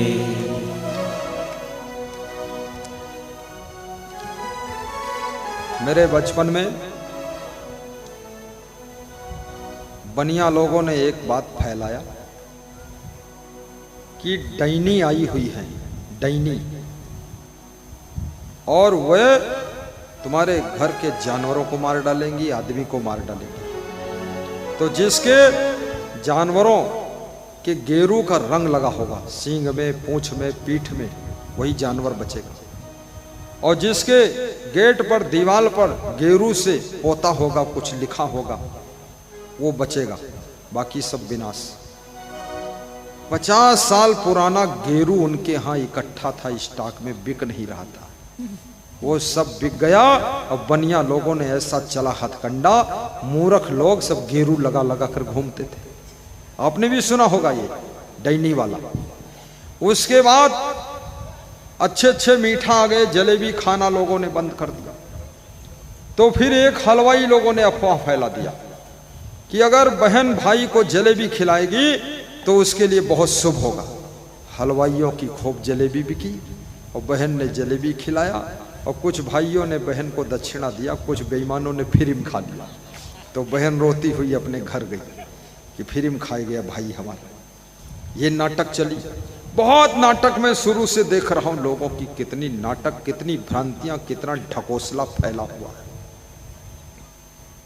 ये सब आडंबर है, इसके चक्कर में कभी पड़ो ना। घर ही में तीरथ बनैबै, इधर उधर हम काहे को जइबै। घर ही में तीरथ बनैबै, इधर उधर काहे को जइबै। आज हमारे पास में एक भक्त आया था, ये बैठा है जो अवधेश के पास, बैठ के आओ इधर ऊपर आओ। बड़ी श्रद्धा है, बड़ी दूर से आए हैं, बड़ी दूर नगरी, बहुत खुश थे। पहली बार दर्शन किया तो उनको इतना भाव भर गया कि फपक कर रोने लगे, आंसू भर गए। बोले रोज प्रवचन सुनता हूँ, रोज प्रवचन सुनता हूँ। क्या नाम है? क्या नाम है? अनूप सिंह। कहाँ के रहने वाले? फर्रुखाबाद नगला गुलाल से। बहुत खुश हुए और उन्होंने बताया कि हमारा घर ही मंदिर है, हमने मंदिर में घर बना दिया और घर में मंदिर, और प्रतिदिन गुरु भगवान की आरती करता हूँ, सुबह शाम दोनों टाइम पूजा पाठ वंदना करता हूँ, और मेरा घर ही मंदिर हो गया। और मोबाइल में आपका फोटो लगा लिया।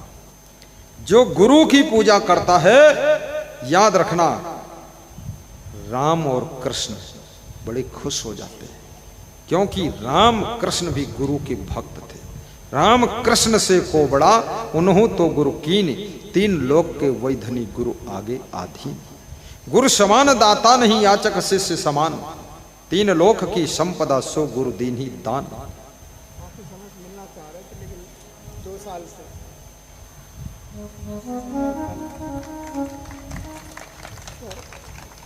इनको आशीर्वाद देता हूँ, अनूप जी को काफी समय से मिलने की इच्छा थी, और आज गुरु दीक्षा लेंगे, गुरु बनाएंगे। आज इनको हम गुरु मंत्र सुनाएंगे, और जिसको जिसको सुनने की इच्छा होगी सबको सुनाएंगे। और गुरु मंत्र सुन करके माला पहनकर भक्ति कीजिए, क्योंकि मनुष्य जीवन ये बारंबार नहीं मिले। मानुष तन सदगुरु मिलबे, मोक्षों इच्छा होय, दुर्लभ तीनों परम है, पाए सुयोग न कोय। मानुष जन्म दुर्लभ, मिले न दूजी बार, पक्का फल जो गिर परा, बहुर न लागे डाले। मनुष्य का जीवन, कबीर साहब कहते हैं, जैसे पका हुआ फल गिर जाए फिर वो डाल में लगता नहीं, ऐसे मनुष्य जीवन एक बार व्यर्थ में बीत गया, ये बार बार मिलता नहीं। पायो मानुष तन अलबेला, कर लो संत समागम मेला, बेला फेर ना मिले, बेला फेर ना मिले। पायो मानुष तन अलबेला, कर ले संत समागम मेला, बेला फेर ना मिले, बेला फेर ना मिले। पायो मानुष तन अलबेला, पायो मानुष तन अलबेला, कर ले संत समागम मेला, बेला फेर ना मिले, बेला फेर ना मिले। पाया मानुष का तन, आज कर ले भजन, ना भुलाना, तेरे जीवन का क्या है ठिकाना। पाया मानुष का तन, आज कर ले भजन, ना भुलाना, तेरे जीवन का क्या है ठिकाना।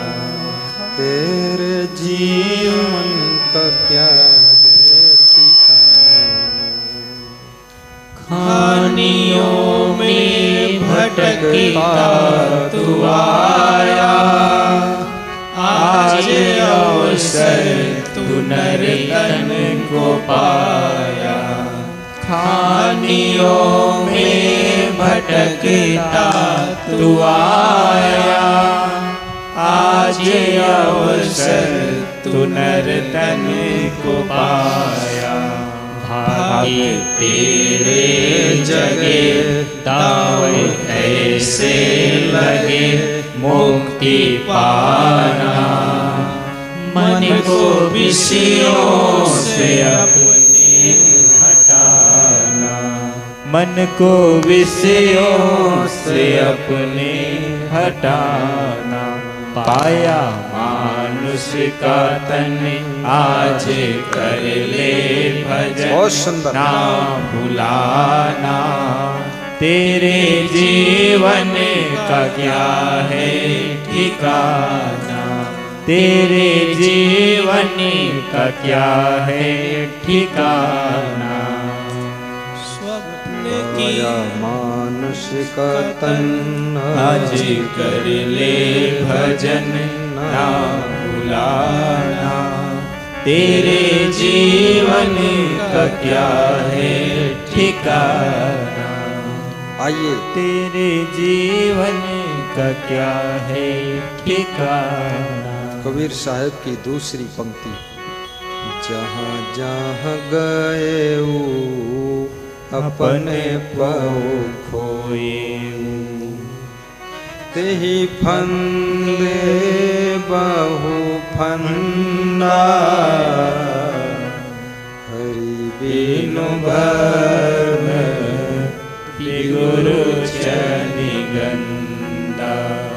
हरि बिनु भरम गुरु चनिगंदा।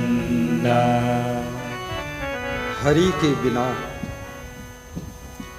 जहां जहां गए अपना पन खो दिया। जुआरियों में गए तो जुआरी बन गए, शराबियों में बैठे तो शराबी बन गए। अपना धर्म, अपना सत्कर्म, अपनी भक्ति खो दिया तुमने। जहां जहां तुम गए, कबीर कहते हैं, वहां वहां तुमने अपनत्व को खोया है।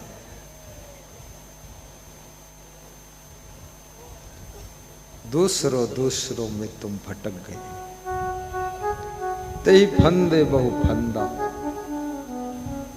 और माया मोह के फंदे में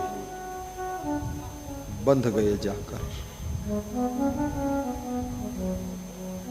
योगी कहाँ योग है नीका द्वितीया और न भाई।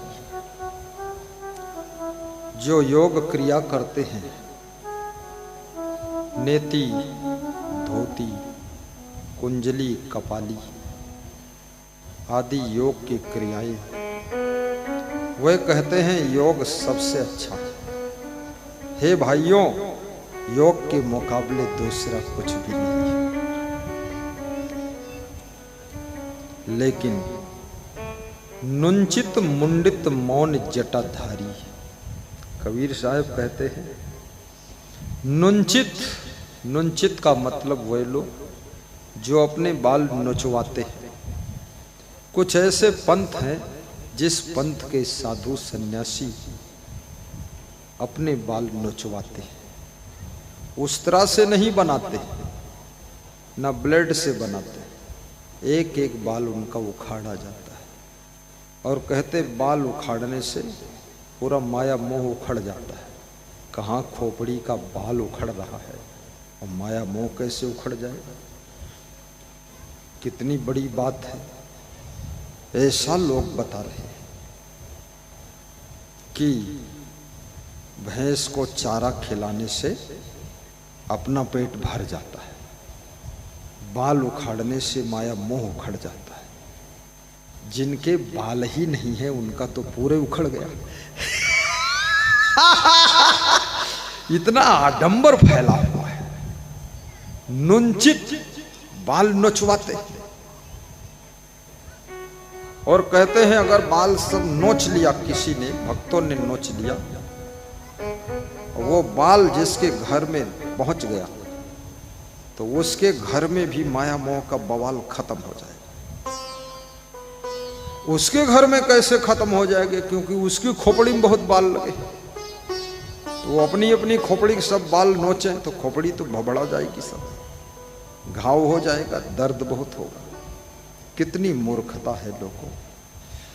नुंचित मुंडित, और मुंडन कराने वाले भी पंथ हैं जो रोज मुंडन कराते हैं और कहते हैं मुंडन करने से मुक्ति हो जाएगी। मुंडन करने से भी मुक्ति का कोई रिश्ता नहीं। आशीर्वाद, आज केला बहुत आ रहा है, लगता है सबको पहुंच जाएगा केला। एक एक तो नहीं मिलेगा, आधा आधा मिलेगा। और आधा आधा भी अगर नहीं मिलेगा तो केले का छिलका तो देखने को मिलेगा ही। जो लोग व्यासगादी पर दर्शन करने आएंगे गुरु जी को, उनको केला का प्रसाद दे दिया जाएगा, क्योंकि सबके लिए केला पर्याप्त नहीं है। और नीचे भी महाप्रसाद बटेगा। नुंचित मुंडित, मुंडन कराने से मोक्ष का दूर तक कोई रिश्ता नहीं। मुंडन कराना चाहिए। ज्यादा गर्मी हो गई, बालों की जड़ों में कोई बीमारी लग गई, खुजली हो गई, या बालों की जड़ों में जुआं पैदा हो गए, तो मुंडन करा दीजिए, तो जुआं भी सब घोंट के साफ हो जाए साथ। हाँ, लेकिन बाल मुंडन कराना भी हिम्मत का काम है। कितने लोगों का बाप मर गया फिर भी मुंडन नहीं कराया। बोला बाप से ज्यादा कीमती मेरा बाल है। अब बाप तो मर गया, लेकिन बाल ये नहीं कटना चाहिए। कितने मूर्ख लोग हैं। बाप की मृत्यु में भी मुंडन कराने में लोगों को संकोच लग रहा है। लेकिन कबीर साहब कहते हैं मुंडन करने से मुक्ति का कोई रिश्ता नहीं। मुंडन, नुंचित मुंडित मौन जटाधारी, कितने लोग मौनी बाबा बन जाते हैं। मौन साध लिया, बोलते ही नहीं। प्रयागराज कुंभ में एक मौन धारण करके आदमी आया, हंसता था लेकिन बोलता नहीं था। तो मैंने कहा मौन क्यों साधा? तो फिर नहीं बोलता था। तो उसकी पत्नी ने बताया कि मौन इसलिए साधा है कि जब तक तुम मेरे घर नहीं आओगे तब तक ये बोलेगा ही नहीं, मेरा पति है। तो मैंने कहा तेरे को बताकर मौन साधा? बोले हाँ, हमको बता दिया तब मौन साधा। तो कितने साल हो गए? बोले 2-3 साल हो गए मौन साधा है। तो मैंने कहा ये तो वही आदमी जो एक बार और मौन साधा था। बोले हाँ वही है, मेरा पति है। पहले मौन साधा था, बोला था जब तक घर नहीं आएंगे तब तक मौन नहीं तोड़ूंगा। तो मेरे को मजबूरी में इसके घर जाना पड़ा था, बड़ा वुट पटांग रास्ता था, 100 किलोमीटर जाना पड़ा। बोले अब की मौन साधा है कि 3 दिन का प्रोग्राम दोगे तब मौन खोलूंगा। ऐसा जिद्द में फंस गया। उसका मौन खोलवाने के लिए हमको कहना पड़ा हाँ, और जो ही कहा हाँ तो जोर से हंसा और बात करने लगा कि ठीक है। ऐसा लोग कितने मौनी बाबा लोग बैठा है, मुंह से बोलता ही नहीं, कुछ लिख के देगा, कुछ करेगा, ऐसा कुछ इशारा देगा। कबीर साहब कहते हैं मौन साधना भी तपस्या का कोई अंग नहीं। मौन से भी मुक्ति नहीं होती। मौन आसान है, लेकिन याद रखना, निवेदन करूंगा, संभल कर बोलना बहुत कठिन है। बिल्कुल मौन साध लेना। राजस्थान में एक भक्त हमको अपने घर ले गया पधरौनी, तो उसकी पत्नी बोलती ही नहीं थी। तो मैंने कहा ये कितने दिन से नहीं बोलती? बोले 20 साल से मौन है, 20 साल से बोली ही नहीं। तो हमने कहा क्यों नहीं बोली? बोले इससे पूछो। तो मैंने पूछा माता जी क्यों नहीं बोलती? तो फिर नहीं बोली। तो हमने कहा कब बोलोगी? तब भी नहीं बोली। हमने कहा बात क्या है, बोलती क्यों नहीं? बोली ही नहीं। तो उसका पति सर्विस करता था, वो थोड़ा अंदर गया कुछ लेने, तो उसने फट से बोला कि तुम्हारे जो ये भगत जी हैं इनके कारण मैं नहीं बोलती हूं। तो हमने कहा इनके कारण क्या हुआ? बोले ये इतना बोलते हैं, इतना बोलते हैं, इतना बात लड़ाते हैं, इतना तर्क वितर्क करते हैं कि हम बहुत हैरान हो गए। तो आप प्रवचन में सुनाते हो पति से लड़ना नहीं चाहते, तो लड़ना तो नहीं था, लेकिन हमने बोलने बंद कर दिया। 20 साल हो गए। तब तक उसका पति आ गया। तो हमने कहा कि आपकी पत्नी तब बोलेगी जब तुम बोलना कम करो। अब तुम 20 साल मौन साधो तो 20 साल ये बोल ले। तो बोले मेरा लाउड स्पीकर बंद ही नहीं होता है। बड़ा क्रोधी पति, बड़ा बकवासी। वो आश्रम पर भी आता था तो जिससे देखो उससे बकवास करता था। बोलता था कहाँ पढ़े हो, किस स्कूल में पढ़े हो, पीछे पढ़े हो कि छत के ऊपर पढ़े हो, और मैं सब जानता हूँ। तो मैंने उसका बकवास 6-7 साल बर्दाश्त करता था। एक दिन मैंने सोचा इसका ऑपरेशन कर ही देता हूँ। तो मैं उस दिन समझा दिया, तब से आता है चुपचाप बैठा रहता है। बेवकूफ कहीं का, फालतू बोलता है, भगत बनता है। कितनी स्त्रियों ने इसलिए बोलना बंद कर दिया कि पतियों के बोलने से तंग हो गई। क्या करे बोलकर झगड़ा। तो मौन नहीं साधना है, संभल कर बोलना है। कबीर साहब कहते हैं ऐसी वाणी बोलिए मन का आपा खोए, औरन को शीतल करे आपो शीतल होए। मौन जटाधारी। और कितने लोग जटाधारी हैं। 10-10 फुट लंबे बाल, 15-15 फुट लंबे बाल, पूरा एक बोरी भर के बाल, खोपड़ी में बांधता है गठरी, इतने बाल। अब ये सब आडंबर ही है। इतना बाल क्यों बढ़ाया है। और बाल दूसरे कटे हुए बाल उसी में लपेटे से फेविकॉल से जोड़ के हर रस्सी बट दी से जी के बाल पाएगा नहीं। इतने लंबे बाल थोड़े हो सकते, बाल टूट जाएंगे। और लंबे बाल बनाकर और काफी गुड़रा बनाकर खोपड़ी में बांध के बैठता है ताकि लोग समझे बहुत बड़का बाबा है, बड़ा महात्मा है। इतनी खोपड़ी में बाल है तो कुछ तो बड़ा होगा ही। और बड़ा नहीं है, खाली बाल ही बाल बड़ा है और कुछ नहीं बड़ा है।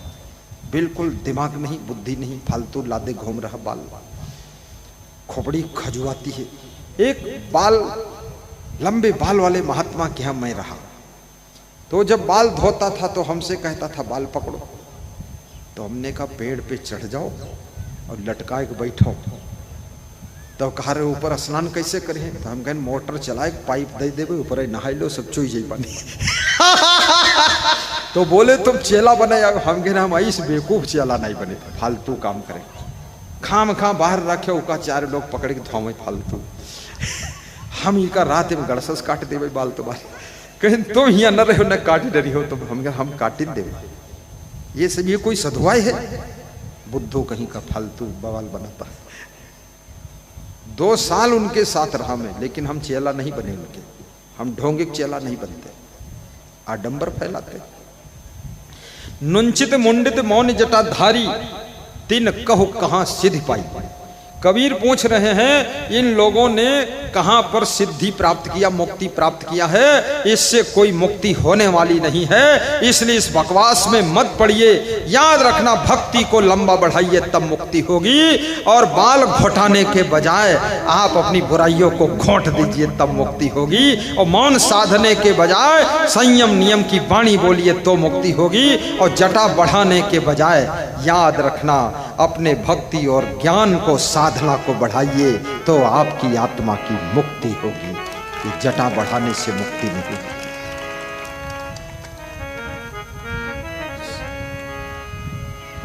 नुंचित मुंडित मौन जटाधारी।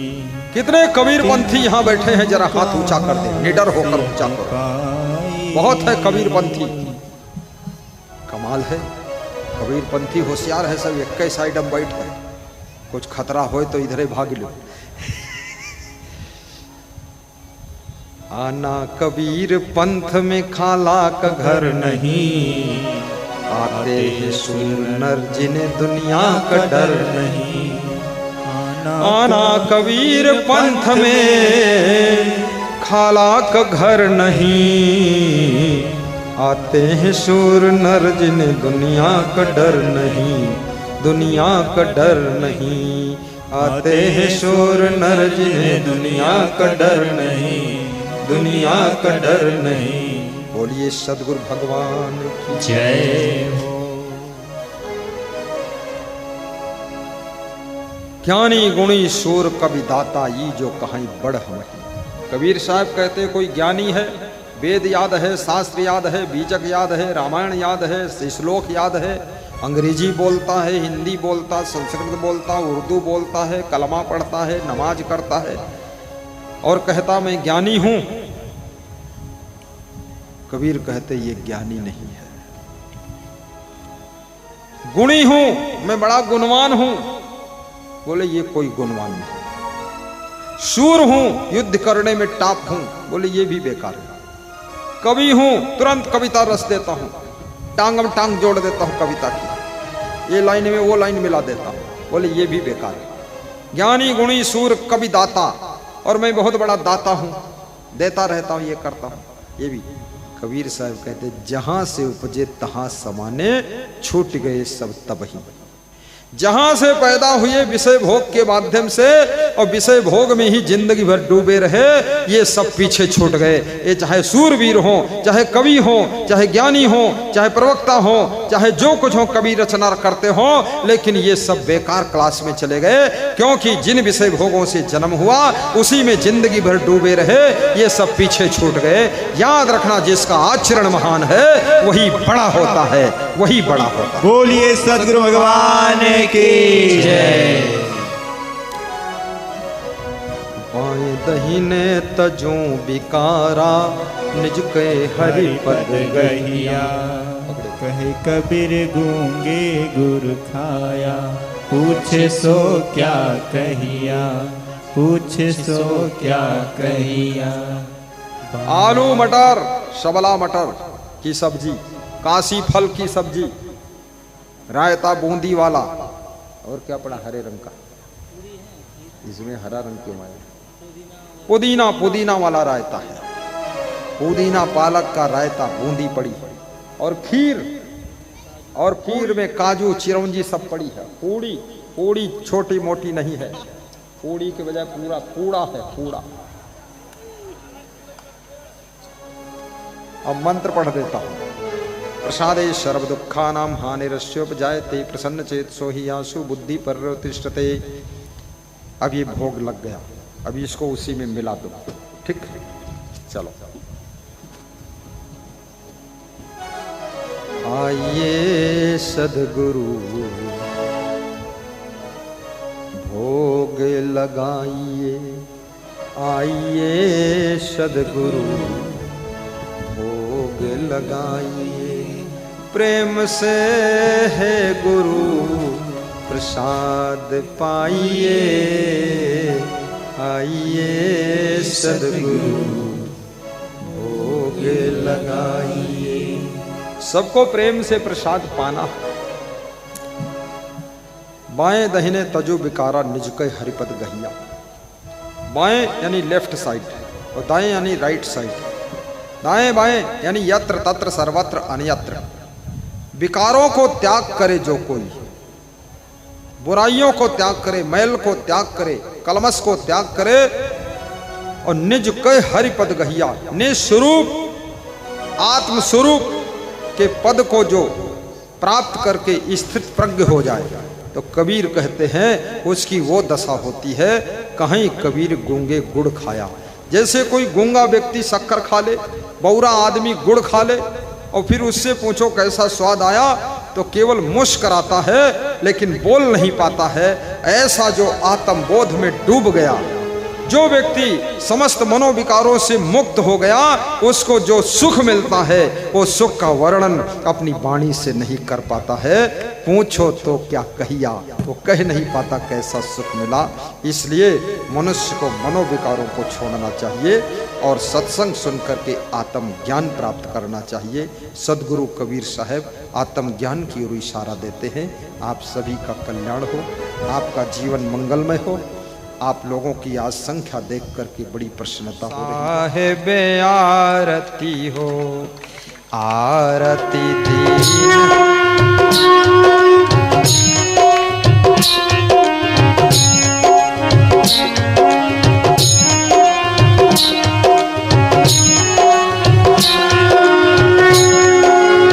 आरती गरीब निवाज साहिब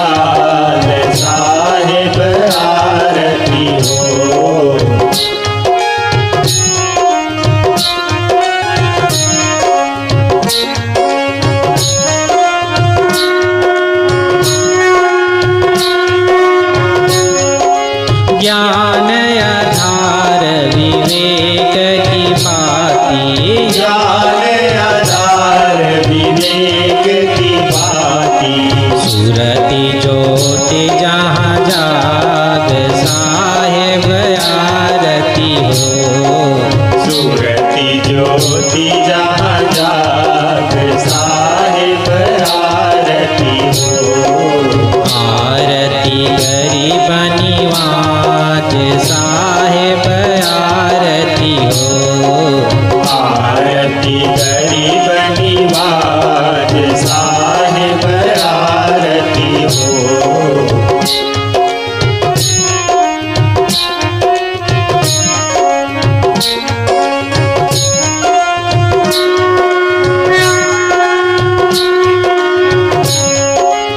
आरती करो सतगुरु साहेब की, आरती करो सतगुरु साहेब की, जहाँ सब संत समाज साहेब आरती हो, जहाँ सब संत समाज साहेब आरती हो, आरती गरीब निवाज साहेब आरती हो, आरती गरीब निवाज साहेब आरती हो।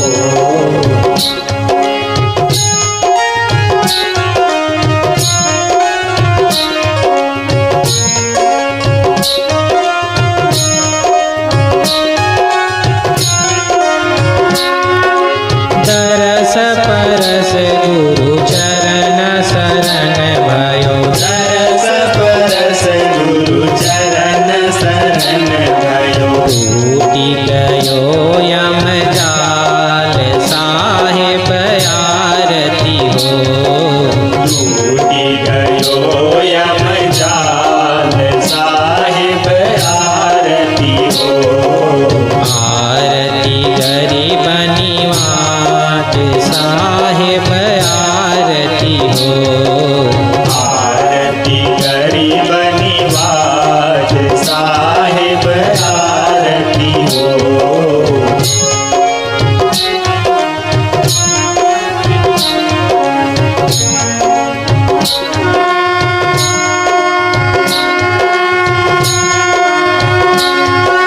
साहेब कबीर संतन की कृपा से, साहेब कबीर संतन की कृपा से, भयहु परख परकाश साहेब आरती हो, भयउ परख परकाश साहेब आरती हो, आरती गरीब निवाज साहेब आरती हो, आरती गरीब निवाज साहेब आरती हो, आरती दीन दयाल साहेब आरती हो, आरती दीन दयाल साहेब आरती हो, आरती गरीब